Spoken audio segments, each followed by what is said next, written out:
That evening, after dinner, Leanie sat on her twin bed, reading The Stand by Stephen King.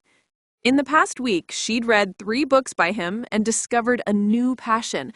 Goodbye science fiction and fantasy, hello horror.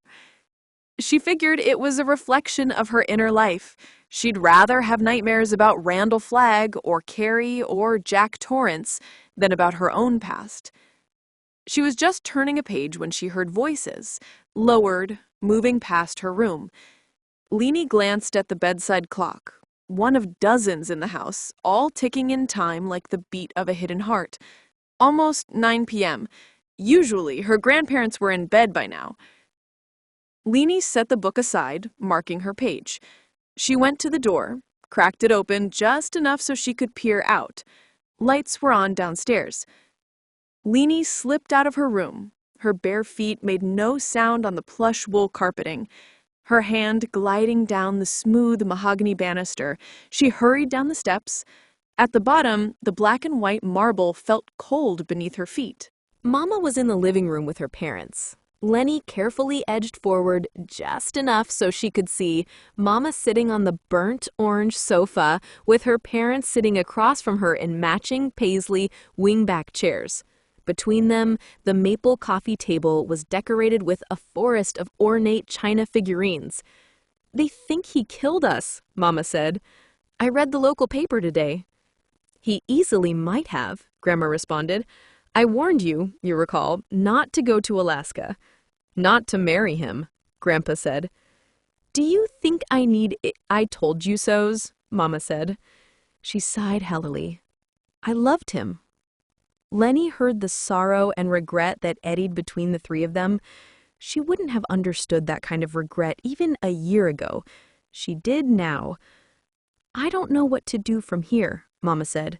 "I've screwed up Lenny's life and my own, and now I've dragged you into it." "Are you kidding?" Grandma said. "Of course you dragged us into it. We're your parents." Grandpa said, "This is for you." Lenny wanted to peer around, but didn't dare. She heard the squeaking of a chair, then heels clicking on hardwood floors.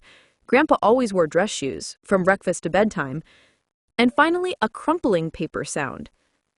"It's a birth certificate," Mama said after a moment, "for an Evelyn Chesterfield, born April 4, 1939. Why are you giving it to me?" Lenny heard the squeaking chair again. "And here's a falsified marriage license. You married a man named Chad Grant. With these 2 documents, you'll be able to go to the DMV and get a license and a new Social Security card. I have a birth certificate for Lenny, too. She'll be your daughter, Susan Grant. You 2 will rent a house not far from here. We will tell everyone you are a relative or our housekeeper. Something, anything to keep you safe," Grandpa said, his voice rough with emotion. How did you get these? I'm a lawyer. I know people. I paid a client of mine, a man of, flexible morals. That's not who you are, Mama said quietly. There was a pause, then, "We are all of us changed," Grandpa said. "We've learned the hard way, haven't we? By making mistakes. We should have listened to you when you were 16. And I should have listened to you." The doorbell rang. The sound was so unexpected at this time of night that Lenny felt a clutch of fear. She heard the sound of footsteps, then the rustle of wooden blinds. "Police," she heard her grandpa say.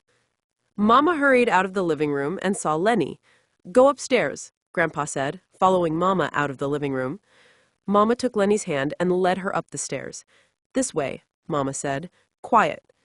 They hurried up the stairs and tiptoed down the unlit hallway into the master bedroom, a huge room with mullioned windows and olive green carpet. A 4-poster bed was dressed in lace that matched the carpet precisely. Mama led Lenny to a heating vent in the floor. With care, she pulled the vent out and set it aside. Mama knelt down, motioned for Lenny to scoot beside her. "I used to eavesdrop on the nuns when they came to expel me." Her grandpa said, "Is there something amiss in the neighborhood, officers, at this late hour? We're here," something they couldn't hear, "behalf of Alaska State Troopers. Your daughter, Cora Albright, something. Last seen her, sorry to say, presumed dead. Lenny heard her grandma cry out. Here, ma'am, let us help you sit. A pause. Long. Then a scuffling sound, a briefcase being opened, papers withdrawn. The pickup truck found. Cabin full of blood, broken window, obvious crime scene, but the evidence was destroyed by animals. Tests inconclusive, x-rays that showed a broken arm, broken nose, search being conducted, but this time of year, weather. God knows what we'll find when the snow melts. Keep you informed. He killed them, Grandpa said. These words were loud, angry. Son of a bitch. Many reports. His violence. Lenny turned to her mama. So we got away with it? Well, there's no statute of limitations on murder, and everything we've done and will do at the DMV will be evidence of guilt. He was shot in the back, and we disposed of the body and ran. If he is ever found, they'll come looking for us, and now my parents have lied for us. Another crime. So we have to be careful. For how long? Forever, baby girl. Dear Matthew, I've called the rehab facility every day this week. I pretend I'm your cousin. The answer is always the same. No change. It breaks a little more of my heart every time. I know I can never send this letter, and that even if I did, you couldn't read it or wouldn't understand the words. But I have to write to you, even if the words are lost. I told myself, and have been told repeatedly by others, that I need to move on with my new life. And I'm trying to do that. I am.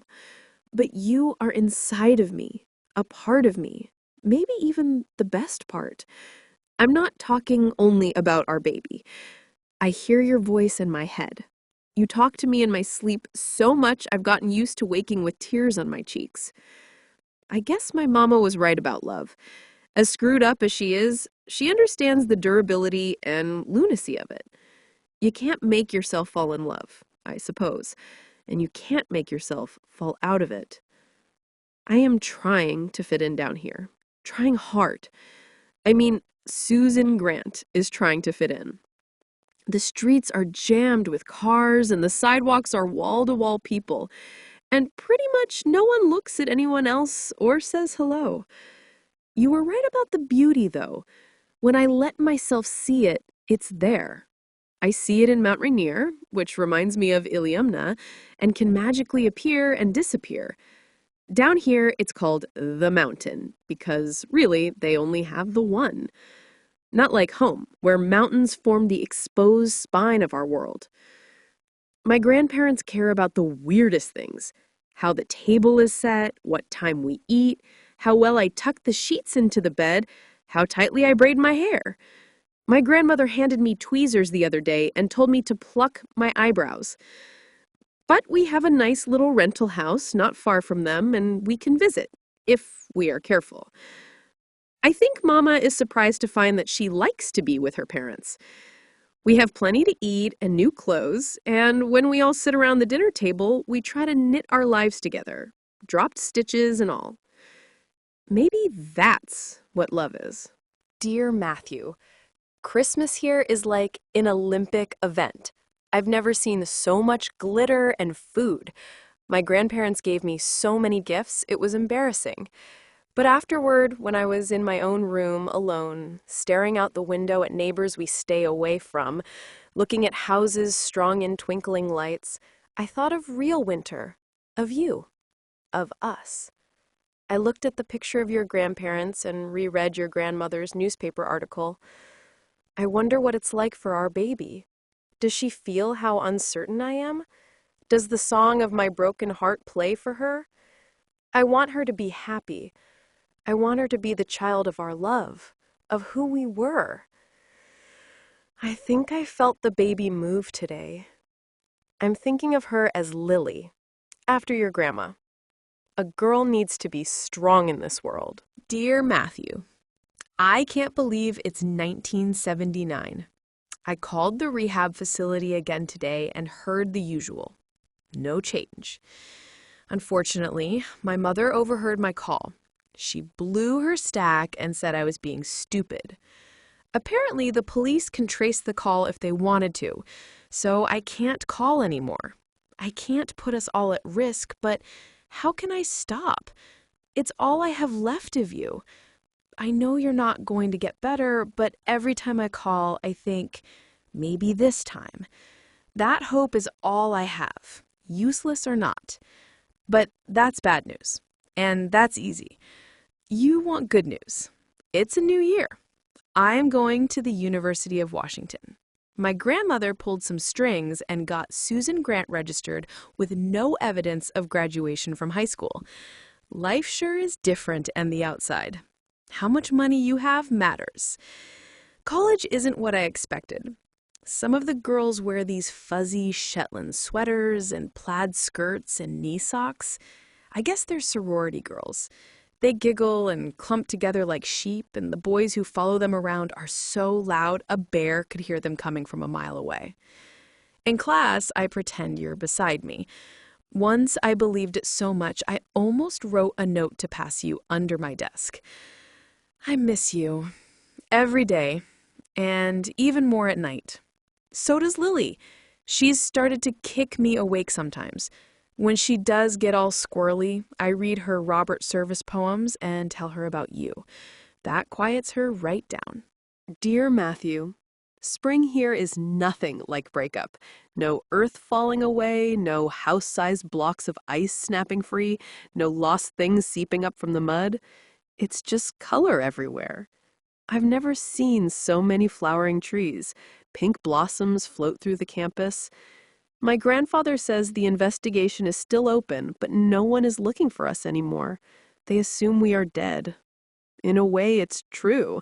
The Albrights vanished into nothing. At night, I talk to you and Lily now. Does that mean I'm crazy or just lonely? I imagine all three of us huddled in bed, with the northern lights putting on a show outside our window while wind taps on the glass. I tell our baby to be smart and brave like her dad. I try to tell her to protect herself from the terrible choices she might someday face. I worry that we Albright women are cursed in love, and I hope she will be a boy.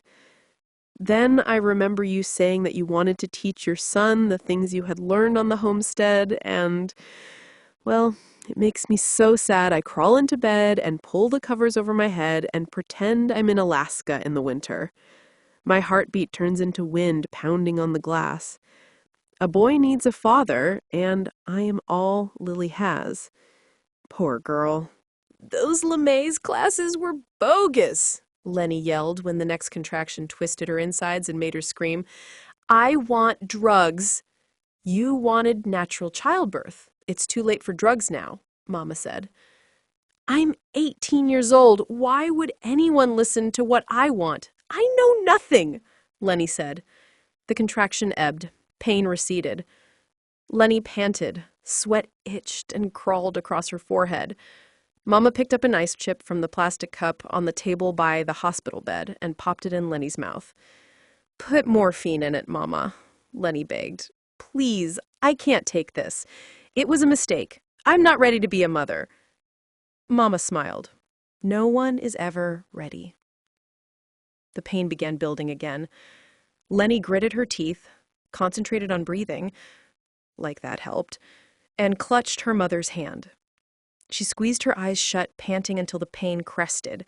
When it began, finally, to subside, she sank back into the bed, spent. She thought, Matthew should be here, but she pushed the thought aside. Another contraction hit seconds later. This time, Lenny bit her tongue so hard it bled. Scream, Mama said. The door opened and her doctor came in. She was a thin woman wearing blue scrubs and a surgical cap. Her eyebrows were unevenly plucked, which gave her a slightly askew look. Miss Grant, how are we feeling? The doctor asked. Get it out of me, please. The doctor nodded and put on gloves. Let's check, shall we? She opened the stirrups. Normally, Lenny would not be relieved when a relative stranger sat between her spread legs, But right now, she would have splayed herself at the observation deck of the Space Needle if it would end this pain. "It looks like we're having a baby," the doctor said evenly.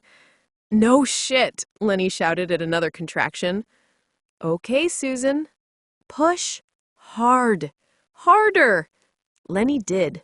She pushed, she screamed, she sweated, she swore.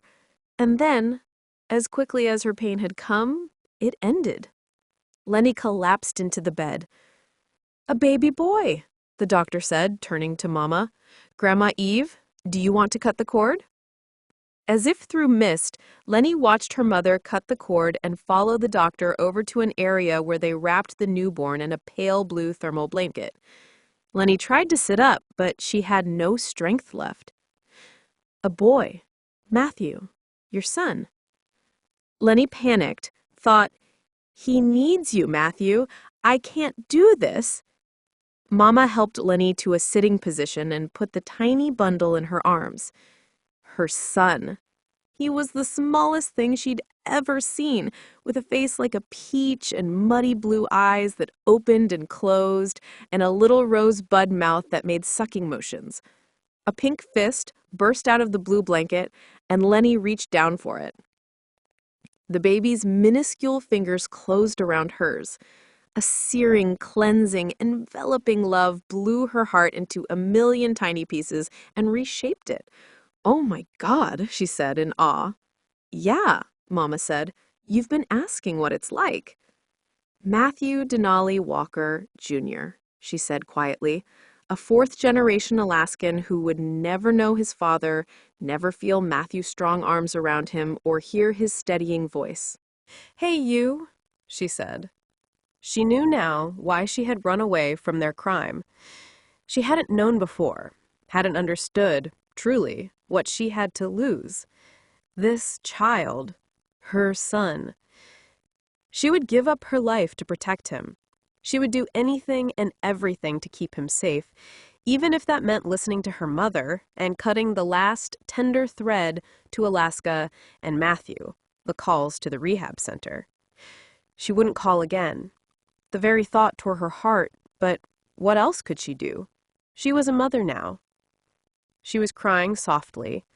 Maybe Mama heard and knew why and knew there was nothing to say. Or maybe all mothers cried right now.